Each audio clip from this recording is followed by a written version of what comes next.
Hello everyone, today topic is electronic configuration of atom. ये backbone है chemistry की। जब तक केमिस्ट्री रहेगी आपको इलेक्ट्रॉनिक कन्फिगरेशन आपको करना ही होगा। आपको इलेक्ट्रॉनिक कन्फिगरेशन की जानकारी आपको होनी बहुत इंपॉर्टेंट है, ठीक है ना। ये बहुत बेसिक है, अब आपको ये आना चाहिए, ठीक है ना। आपने इस चीज़ को बहुत समझना है। मैं आपसे बोलूँगा इसे समझना है, अंडरस्टैंड करना है, इसको रटेंगे नहीं आप, ठीक है ना। अब समझने का सिंपल तरीका मैं आपको बता रहा हूँ, बहुत ईजी तरीके से आपको इलेक्ट्रॉनिक कन्फिगरेशन आपका हो जाएगा, ठीक है। तो देखिए इलेक्ट्रॉनिक कन्फिगरेशन मैंने यहाँ पर को 2 पॉइंट लिखे हैं। वो पॉइंट है आपका, देखिए हम इसको 2 प्रकार से इलेक्ट्रॉनिक कन्फिगरेशन दिखाते हैं इस टाइप से। एक SA, ये जो सब्सक्रिप्ट आपको ABC दिख रहा है ये पावर है, ठीक है ना। अभी आपको समझ में आएगा कि ये क्या लिखा है। ये इलेक्ट्रॉन को डिनोट करती है, ठीक है ना। जैसे मैं बोलूँगा 1s2 यानी कि S में 2 इलेक्ट्रॉन है, 2p6, P में 6 हैं और D में कितने हैं, मैंने कहा 10 बोला, तो यहाँ पर को C मतलब 10 का मतलब बता रहा है। दूसरा इसमें ऑर्बिटल डायग्राम जो मैंने आपको हुंडर रूल में दिखाया था कि एक ऑर्बिटल S का, 3 ऑर्बिटल P के, ये 2 टाइप से आपको दिखाए जाते हैं, ठीक है ना। अब इलेक्ट्रॉनिक कन्फिगरेशन करने के लिए बेसिस की चीज़ें क्या मैं आपको बता रहा हूँ। जैसे मैंने सिंपल पकड़ा, मैंने पकड़ा आपका यहाँ पर को, अगर मैं बोल रहा हूँ सिंपल एक हाइड्रोजन की मैं बात कर रहा हूँ। अब ये इलेक्ट्रॉनिक कन्फिगरेशन किस पर बेस करता है? इलेक्ट्रॉनिक कन्फिगरेशन बेस करता है एटॉमिक नंबर पर, क्योंकि एटॉमिक नंबर से ही क्या होता है आपका इलेक्ट्रॉनिक कन्फिगरेशन क्या होता है, खुलना स्टार्ट होता है, ओपन होना स्टार्ट होता है, ठीक है ना। आप उसी से उसको क्या करेंगे, ओपन करेंगे कि पहले सेल में कितने, सेकंड सेल में कितने। तो आपको एटॉमिक नंबर दिया रहेगा, आप उससे क्या करेंगे, इलेक्ट्रॉनिक कन्फिगरेशन को क्या कर सकते हैं, ड्राइव कर सकते हैं, निकाल सकते हैं, ठीक है ना। अब इलेक्ट्रॉनिक कन्फिगरेशन ऑफ एटम का फायदा क्या, ये क्या दिखाता है, डिस्ट्रीब्यूशन ऑफ एनर्जी दिखाता है, यानी कि दिखाता है कि एनर्जी किसमें कितनी है। आपने जो अबाव प्रिंसिपल पढ़ा कि एनर्जीज क्या होंगी, कौन सा सेल पहले आया, कौन सा बाद में आया, तो ये डिस्ट्रीब्यूशन है इलेक्ट्रॉन का दिखाने का, ठीक है।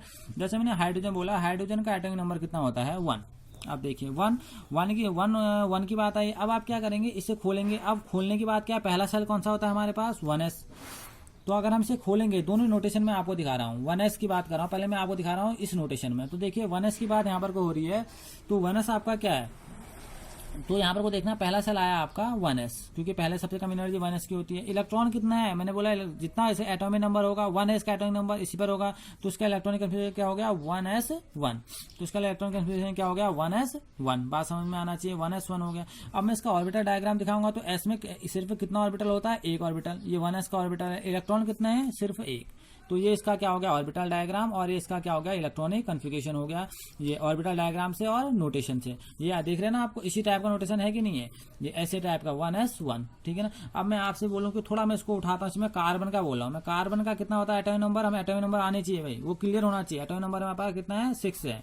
अब 6 में देखिए कैसे आप इलेक्ट्रॉन भरेंगे। सबसे पहले आपको अबाव प्रिंसिपल की एनर्जी याद रहनी चाहिए कि कौन सा पहले आता है। पहले आएगा आपका 1s, मैं पहले 1s लिख दे रहा हूँ, ठीक है ना। अब 1s वाला है आपका, S वाले में मैक्सिमम कितने इलेक्ट्रॉन भर सकते हैं आप, 2। अब 2 कम हो गए, कितने बचे यहाँ पर को, 4 बच गए, ठीक है ना। अब कौन सी सेल आएगी इसमें, 2। अब कौन सा आ गया, 2s। दूसरा नंबर किसका आता है, 2s का नंबर आता है। तो 2s में कितने इलेक्ट्रॉन भर सकते हैं मैक्सिमम, 2 कितने हो गए, 4। अब बचे कितने यहाँ पर को, 6 हैं, यानी कि 2 और चाहिए हमें। तो अगला क्या होगा, 2p2। अगली एनर्जी क्या होती है, 1s2 2s2 2p2। ये नोटेशन हो गया, देखो 1s2 2s2 2p2। अब ऑर्बिटल डायग्राम, 1s का एक ऑर्बिटल, 2s का एक ऑर्बिटल, और p के कितने ऑर्बिटल होते हैं, 1 2 और 3। यानी कि ये 1s का है, ये 2s का है, और ये क्या है, 2p का है। 1s में कितने इलेक्ट्रॉन भरे हैं, 1 2। 2s में कितने इलेक्ट्रॉन भरे हैं, 1 2, और 2p में कितने भरे हैं बोलो। अब वहां पर हुंडू रूल याद रखो, एक साथ नहीं भरोगे, 2 हैं, 1 और 2।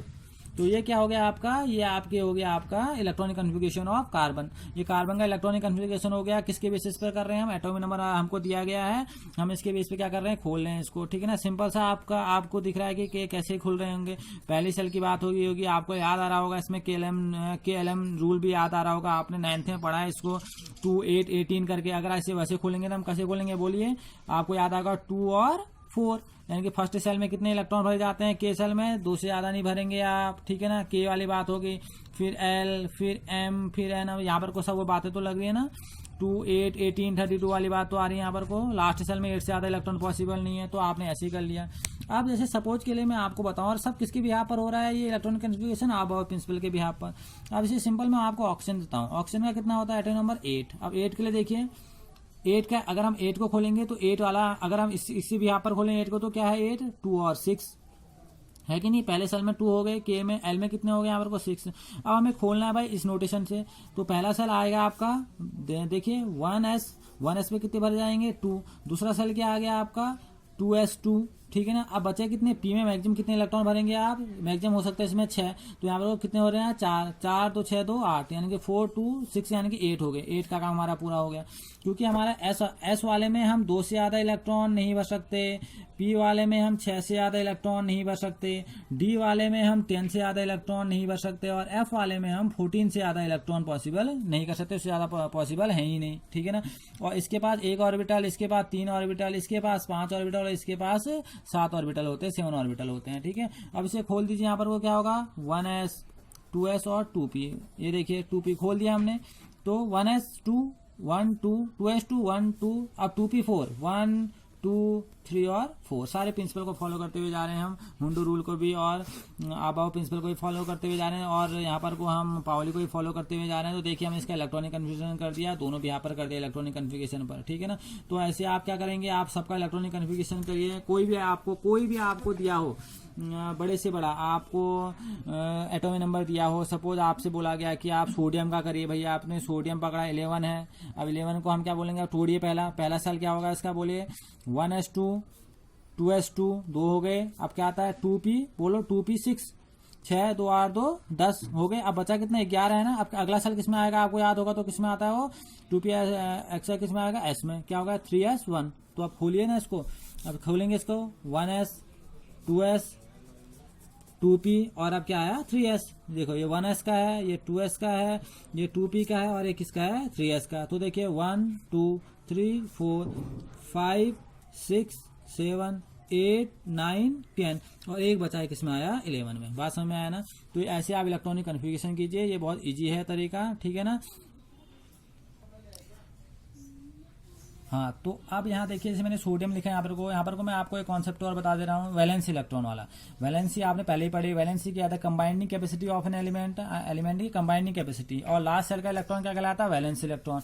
तो आप देखिए यहाँ पर को लास्ट, ये पूरे कंप्लीट सेल है, देखिए एस में 2 से ज्यादा इलेक्ट्रॉन नहीं हो सकते, कंप्लीट हो गया। यहाँ पर ये भी कंप्लीट हो गया। पी में 6 से ज्यादा इलेक्ट्रॉन पॉसिबल नहीं है, तो ये भी कंप्लीट हो गया। अब बचा हमारे पास कौन सा, एस वाला। एस वाले में 2 इलेक्ट्रॉन होने चाहिए थे, लेकिन है कितना, 1। तो इसके हम बोलेंगे सोडियम की सोडियम में कितने वैलेंस इलेक्ट्रॉन है, 1 वैलेंस इलेक्ट्रॉन है इसमें, ठीक है ना।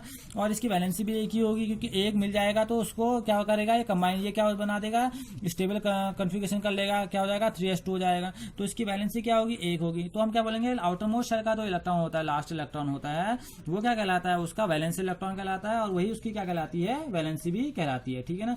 इस चीज को आप क्लियर कर लेना, ठीक है। और वही इलेक्ट्रॉन क्या होता है, किसी दूसरे से ऐड होता है और क्या बनाता है, एक कंपाउंड फॉर्मेट करता है या मॉलिक्यूल फॉर्म करता है। तो वो सब क्या होती है, कंबाइनिंग कैपेसिटी होती है, इसी को बोला जाता है वैलेंसी, ठीक है ना। इसके अंदर अगर आप पढ़ेंगे या अबाव प्रिंसिपल पढ़ेंगे, इलेक्ट्रॉनिक कन्फिगरेशन करेंगे, तो इसके अंदर क्रोमिनियम कॉपर क्या है, अपने आप में एक्सेप्शन है, ठीक है ना। ये दोनों एलिमेंट एक्सेप्शन है। वजह ये है आप बहुत प्रिंसिपल को फॉलो नहीं करते, उसकी एनर्जी को फॉलो नहीं करते, ठीक है ना। इनमें एनर्जी क्या हो जाती है, क्यों चेंज हो जाती है, इसको मैं थोड़ा समझाता हूँ। यहाँ पर कोई कॉन्सेप्ट आता है हाफ फील्ड और फुल फील्ड का, थोड़ा मैं आपको बता दूँ हाफ फील्ड और फुल फील्ड के बारे में। देखिए जैसे मैं आपको बताऊँ, P6 बोल रहा हूँ मैं आपको, P6 D10 और F14 की बात मैं आपसे कर रहा हूँ, ठीक है ना। देखिए फुल फील्ड है, अगर मैं आपको फुल फील्ड आपको दिखाऊं 1 2 3 1 2 3 4 5 और 6, ये हाफ फील्ड हो गया। D10 1 2 3 4 5 1 2 3 4 5 6 7 8 9 और 10। ऐसे आपका F, ये D वाला हो गया। ऐसे आपका F 1 2 3 4 5 6 और 7, 1 2 3 4 5 6 और 7 8 9 10 11 12 13 और 14, ठीक है ना। ये 14 हो गए इसमें। अब ये सारे ये ऑर्बिटल क्या है, सब पेयरिंग में है। ये इन ऑर्बिटल में इलेक्ट्रॉन क्या है, सब पेयरिंग में है, यानी कि सब ये क्या होंगे, हाईली स्टेबल होंगे, और इनकी एनर्जी सबसे लो होगी। एक स्टेबिलिटी होती है और एक स्टेबिलिटी होती है, अगर मैं बोलूँ यहाँ पर को P3 1 2 1 2 3 हाफ फील्ड, हाफ इसे बोला जाता है हाफ फील्ड और फुल फील्ड। ये आपका कौन से केस हैं, फुल फील्ड केस हैं, और ये कौन से केस हैं, आपके हाफ फील्ड केस हैं। ये भी क्या होते हैं, हाईली स्टेबल होती है, और इनकी एनर्जी भी क्या होती है, लो होती है, ठीक है ना। जैसे मैं D10 बोला तो मैं यहाँ पर को बोलूंगा D5 1 2 3 4 5, D5 1 2 3 4 और 5। D5 भी क्या आपका हाफ फील्ड है, तो इसकी एनर्जी भी क्या होगी, कम होगी, और ये भी क्या होगा, हाईली स्टेबल होगा। ऐसे ही आपका क्या आएगा, F14 का आएगा, तो यहाँ पर क्या आएगा, F7 वाला केस आ जाएगा भाई, 1 2 3 4 5 6 और 7। तो यहाँ पर को जो किसका केस आया है F7, जो F7 का केस आया ये हाफ फील्ड केस है। हाफ फील्ड और फुल फील्ड केस हमेशा क्या होते हैं, ये हमेशा आपके क्या होते हैं, स्टेबल केस होते हैं। और ये हमेशा क्या करता है, कोई भी एटम स्टेबिलिटी पाना चाहता है, ठीक है ना, इलेक्ट्रॉनिक कन्फिगरेशन के बिहाफ पर, तो आप इसे क्या बोलेंगे, हाईली स्टेबल केस बोलेंगे हाफ फील्ड और फुल फील्ड को। और क्रोमिनियम कॉपर इसलिए एक्सेप्शन हो जाते हैं क्योंकि हाफ फील्ड में क्या हो जाते हैं, ज्यादा स्टेबल हो जाते हैं, ठीक है ना। जैसे मैं आपको एक एग्जांपल दिखाता हूँ, एक आप करके देखिएगा। जैसे क्रोमिनियम का 24 होता है। अब 24 को आपने खोलना है, देखिए कैसे खोलेंगे, 1s2 2s2 2p6 करते रहिए, 6 2 8 2 10, ठीक है ना। अब क्या होगा 3s2, ठीक है ना। अब क्या होगा 3s2 3p6, यहां तक हो गए। देखिए कितने हो गए, 6 to 8 to 10 12 और 18, ठीक है ना। अब यहाँ पर को क्या आता है, यहाँ पर को क्या आना चाहिए, 4s आना चाहिए। लो मैं लिख लेता हूँ 4s। अब यहाँ पर को क्या होना चाहिए, एक्चुअल में होना क्या चाहिए था, 4s2 और फिर आता आपका 3d। अब मैं बता रहा हूँ होना क्या चाहिए, देखो कितने हो गए, 6 2 8 2 10, ठीक है ना, 16 17 18 19 20। अब यहाँ पर होना चाहिए था ये, लेकिन ऐसा नहीं होता भाई, ऐसा पॉसिबल नहीं होता, क्योंकि देखिए 3d4 है, इसको एक इलेक्ट्रॉन चाहिए स्टेबल होने के लिए। तो होता क्या, इसका इलेक्ट्रॉनिक कन्फिगरेशन अबाव प्रिंसिपल से फॉलो नहीं होता, वह खुद का इलेक्ट्रॉनिक कन्फिगरेशन क्या बनाता है, 1s2 2s2 2p6 3s2 3p6। अब आ जाता है यहाँ पर को 3d5 4s1, यानी कि ये क्या हो जाता है, अपने आप को स्टेबल कर लेता है और इसका इलेक्ट्रॉनिक कन्फिगरेशन हो जाता है 3d5 4s1। जबकि अबाव प्रिंसिपल के बिलोंगिंग क्या होना चाहिए था, ये होना चाहिए था। तो आपने देखा यहाँ पर क्रोमिनियम जो है वो बिल्कुल फॉलो नहीं करता। क्यों नहीं करता, क्योंकि यहाँ पर को ये क्या होना चाहता है, स्टेबल होना चाहता है। 3d5 में क्या हो जाता है, स्टेबल हो जाता है, जिसकी वजह से अबाव प्रिंसिपल को फॉलो नहीं करता। ऐसे बहुत सारे एलिमेंट हैं पीरियोडिक टेबल में, आप देखिए एक्सेप्शन से भरी हुई है पीरियोडिक टेबल, और उसके अंदर ये क्रोमिनियम कॉपर, ये आप बोल सकते हैं ये क्या है, फर्स्ट 3d सीरीज में क्या है, एक्सेप्शन है, ठीक है ना।